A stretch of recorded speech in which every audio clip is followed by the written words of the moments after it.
Okay, so now next, moving on. Basically, in this table that you see over here, these are actually all the common sizes of your objects that you have all around you. So most of the time, this is actually tested in your MCQ, where they actually ask you to actually estimate certain values of your objects itself. They can be your radius, like all of this below here. So typically, they'll ask you about your human hair. They ask you about your diameter of your wires. They also ask about the height of Mount Everest or the radius of the Earth itself.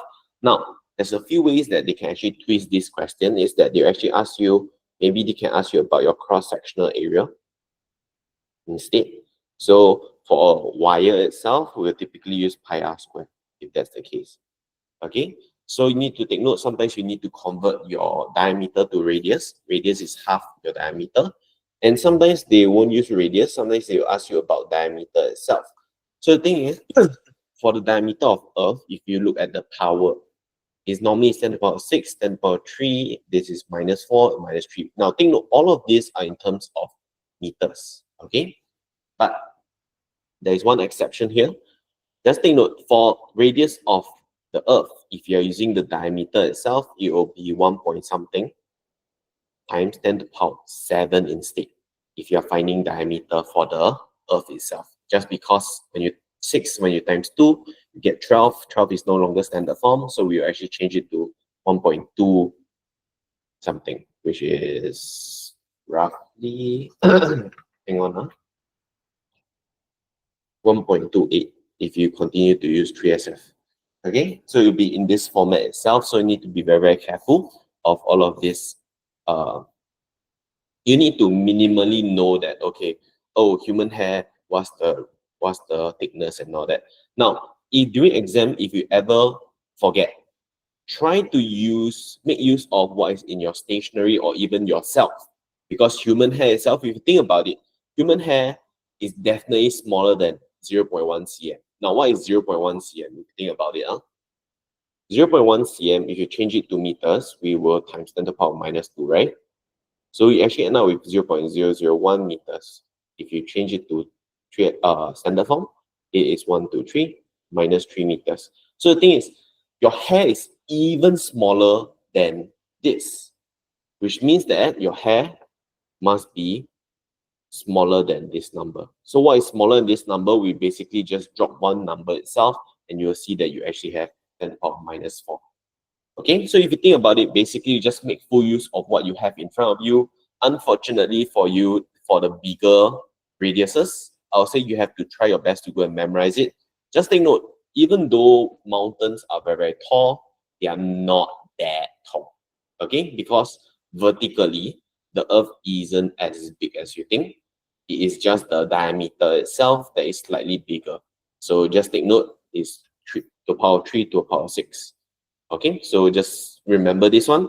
For the smaller ones, you can actually just make use of what you have in your pencil cases. So if you need to, feel free to bring a paper clip. Then you just compare it with your ruler. You can do a very, very rough estimation and measurement itself. Okay, so speaking of measurement itself, let's move on to the one below. Now, I want you to take note. We are going to talk about the precision of your instrument. Take note of the word of the instrument, because precision of your results is slightly different from your precision of your instrument itself. So what exactly is your precision? It is your smallest value that you can measure. Okay, then sensitivity, if you want to talk about whether an instrument is sensitive, basically you can detect small changes.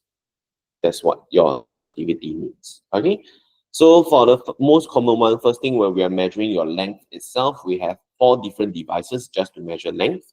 You have your measuring tape, your meter ruler, your calipers. Sorry, let me use a different color.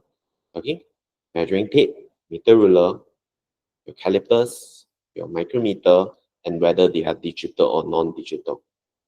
Okay, so let's take a look at this first. You will notice that basically your precision will be 0.1 cm. And then for your calipers itself, they will actually be 0.01 mm, and they will be 0.001 mm itself. Now, why do I need to highlight that it must be digital itself? Basically, this is 1 decimal place. It will be in cm. This one in 2 decimal place. If you are using digital, it will be nm. If you are using the analog version, which I don't think your schools are doing anymore, they will be using in cm. So same thing. So basically, it will be 1 decimal place in cm, then subsequently, both of them, because they are digital, they will be in mm, 2 decimal place and 3 decimal place respectively. So if you think about it, you can only measure certain lengths if you think about it. So typically for your meter ruler, this is about 10 to about 1 meter. Okay, 10 cm to 1 cm. This one is about 1 to 15. And this one is less than 3. So this one is basically measuring tape itself is a bit special. It's for curved lengths. Okay, or anything that's greater than 1 meter. Okay, so basically these are your limitations or the range of your instrument itself. Okay, now next one, when we move on to your angle itself, let me just use the pointer so that you all can see. So the thing is, for your protractor itself, we will only use 1 decimal, 1 degree. We'll use whole number. So whatever number that you have, if you use the protractor itself, if it's between 2 of the values, you will just choose the one that is closer to whichever one. For example, what I mean is, if you have an angle like this, and when you place your protractor over here, let's say this is in between 2 readings. This, let's say, is 49, and this is 50. Okay, so because the red line is closer to the 49 itself, what we will say is that the angle will be 49 degrees. Instead of saying 49.5, 59.1, because the smallest reading for your protractor is 1 degree. Because it's 1 degree, everything will be placed in terms of whole numbers. So whatever that you measure will be whole number only. Okay? All right, so next is your stopwatch. Now, stopwatch typically is 0.1 second or better. So this one you might need to double check with your school. Stopwatches, what's the number of that decimal places you use. Most of the time it's either 1 decimal place or 2 decimal place. You have to double check on this. Now, next one is a little bit special. So use a different colored pen. This one, your measuring cylinder and your thermometer itself. Whenever you measure a liquid, okay, whenever you measure a liquid itself, liquids allow you to use half of smallest reading or half of smallest measurement. So basically, you can use half of your precision. So what I mean by this is, if you look at your measuring cylinder like this, the smallest division here by right, your precision, is supposed to be 1 cm cube. But because you're measuring a liquid, your values can actually be placed in 0.5 cm cube instead. So we don't actually use 1 cm cube, we actually use half of the smallest division, which is 0.5 cm cube. So that's why you can see over here, all the values that you have for any kind of measuring liquids, whether it's your temperature or your cm cube volume, it is all in terms of 1 decimal place because of measuring liquids. For thermometers, because we're actually using the alcohol thermometer or the mercury thermometer itself, those are liquids, and therefore we will use 1 decimal place for them, because for your thermometers, they are 1 degree Celsius, so half of it is 0.5. Same thing for measuring cylinders, smallest is 1 cm cube, you take half of it, 0.5 cm cube. Okay, then for the rest, most of them are quite self-explanatory. Now for your ammeter and voltmeter itself, as for now, we won't really be using it. You'll be most likely using it in mid of set 4 or your term 2 of set 4 itself. Okay, so you don't need to worry too much about this one. When you go into the lab itself, they'll reintroduce what are these components. And if your teacher forgot to mention about your precision, feel free to just let them know, hey, Cher, what's the small precision? If not, you can actually make use of this property up here. Don't forget, precision is the smallest value that your instrument can measure. So if your voltmeter has the smallest value of 0.01, all answers must be 2 decimal place. Same for your voltmeter as well. Okay, so basically just take note of the smallest division. It will be your precision of your instruments. Okay, so be careful and mindful of your decimal places and the units itself. Okay, as you can see, there's many different units you need to be very careful. So always know what you are measuring. Is it length? Is it time, angle, volume? All of these are things that you can measure using the instrument. So you follow the precision of your instrument itself. You follow the decimal places of your instrument. Okay. So moving on itself. Now, this you see over here, this accuracy and precision, this is for your results, okay, or your values. Now, basically accuracy means if you are very accurate, you are going to be very close to the correct answer. So you can see all of this in the first diagram over here. They're all very closely packed together. They are very near, okay? So if you're accurate, yeah, let me write over here, high accuracy equals near or equal to actual results. Okay, so if your number, if the correct value, let's say the actual or the true is 50.0, and what you measured was 49.9, what you measured was 49.8, 50.1, and then you have one that is 50. These readings, when you take the average itself, those are very, very, very close to the actual result. So this is what we call high accuracy. And because the numbers don't fluctuate so much, 49.9, 49.8 is only like plus minus 0.1, we also say that this is precise. So this is what you're aiming for whenever you're doing any kind of practical itself. Because if your numbers are jumping all over the place, you have 50, suddenly you have 100, suddenly you have 200, very weird numbers for the same repeated experiment, this means that you are very, very imprecise. You are not precise at all. You have a very large range. So what we mean by this is, even though the average of these points, they are right in the middle here, this is high accurate. Okay, why? Because when you take average of these four readings itself, you'll be somewhere near the correct true value. But because your numbers are all over the place, basically this is what we call low precision. It's something that you don't want to happen, but this is something that's common. Okay, if you mess up, this is the common thing that will happen over here. Now, third picture is basically you are at a distance from your true value itself, but the thing is all your values are very, very closely packed. So you are very precise, but you're not accurate itself. Most likely this has to do with one of your equipment's issue. Okay, so this is most likely due to equipment, and this one is totally random most of the time. Okay, and then last but not least, basically you messed up your experiment. All of them don't really make sense. Your values are all over the place, and you made a lot of mistakes. So this is basically you screwed up. Okay, so most of the time, the first two scenarios are the one that is happening to you. So if you do everything nicely, you ensure that there's no problem with your equipment, you make sure that there's as little things affecting your results, you should get scenario one. However, most of the time, because of all different errors and all that, we will actually end up with your second result over here, where we have quite a mixed values, and therefore you will actually end up with low precision but highly accurate answers.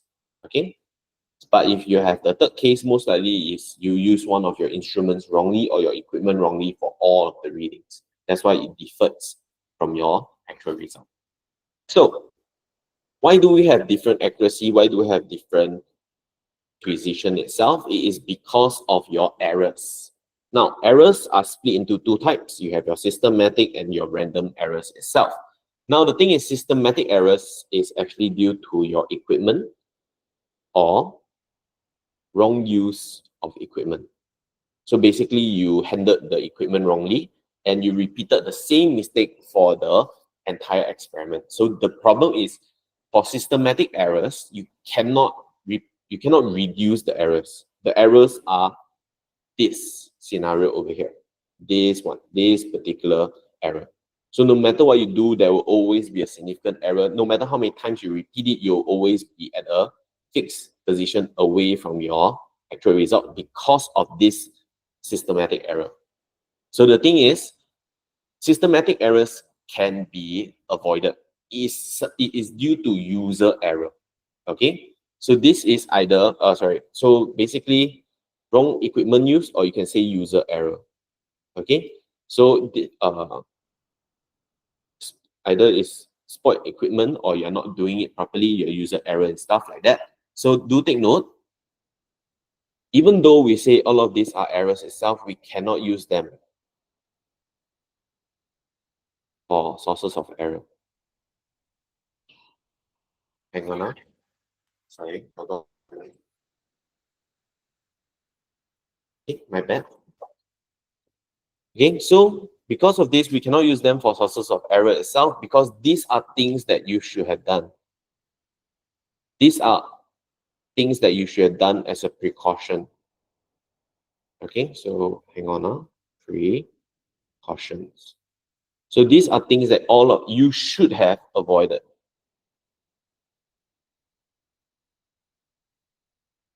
So if you place them inside your source of error for, like, let's say normally at the end of the practical, they always ask you, oh, what's the source of error for this experiment? If you mention any of this, basically you screwed up, because you just admitted to the teacher, oh, teacher, I forgot to do this exact step, which I should have done during my experiment. That's why my results were wrong. You basically just admitted to kind of saying that, oh, you messed up big time in the experiment itself. So all these instrumental error, poor experimental technique, your external factors, all of these are things that you should have avoided. So by right, these are things that you can control. That is why we usually don't have scenario 3, because if you follow the steps accordingly, all of these errors will actually be eliminated. So you should not have all of this, especially for your 0 error down here. Because we're using the digital ones, digital instruments, right? We can just press the 0 button straight away. Okay, you should not have this error. So if you still have this error itself, it is due to user error. So you cannot have that. Parallax error itself, same thing, is because of you need to see at eye level. Okay, so all of these are things that you should have avoided, and it should not be used to explain why your results were wrong, because these are all things that can be avoided at the start of the experiment. So before you do any experiment, always make sure that you get rid of your systematic errors first. Otherwise, you always will end up with scenario number 3. Even if you have very, very precise answers, because of your low accuracy itself, you always be slightly different from the correct answer. So we don't want that to happen. So next, your random error itself. These are things that you cannot control. Okay, things that will always repeat. Okay, so even if I repeat the measurement itself, that will always have the scattered. So you always will have basically your values will always be slightly different. So for example, just now on top, right, I just repeated the same experiment 4 times, but every 4 times I repeat, you'll notice that the values are not consistent throughout. Now, why is that so? Maybe it is due to one of your random errors itself. Most likely it's due to, for example, human reaction time error, maybe it's your judgment error, or maybe because I keep pouring in and out the liquids, maybe the liquids itself, some of them actually evaporated.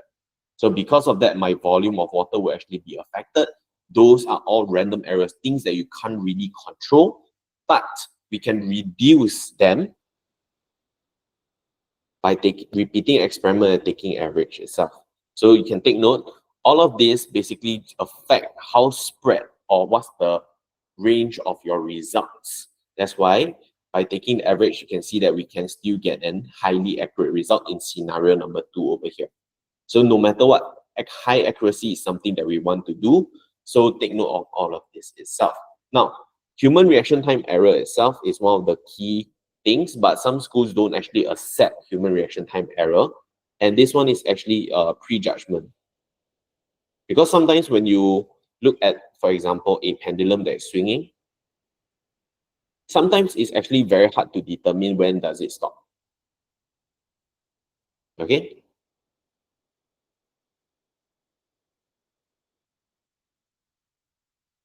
Because when we actually count number of oscillations, we actually count when it stops, right?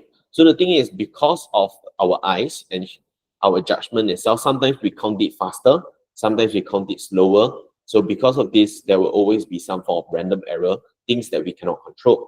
That's why normally for any kind of measurement involving time or length, usually we'll repeat the experiment a couple of times, about 3 to 5 times each. Okay? And sometimes it is due to your environment, because let's say I do this experiment one time on a sunny day.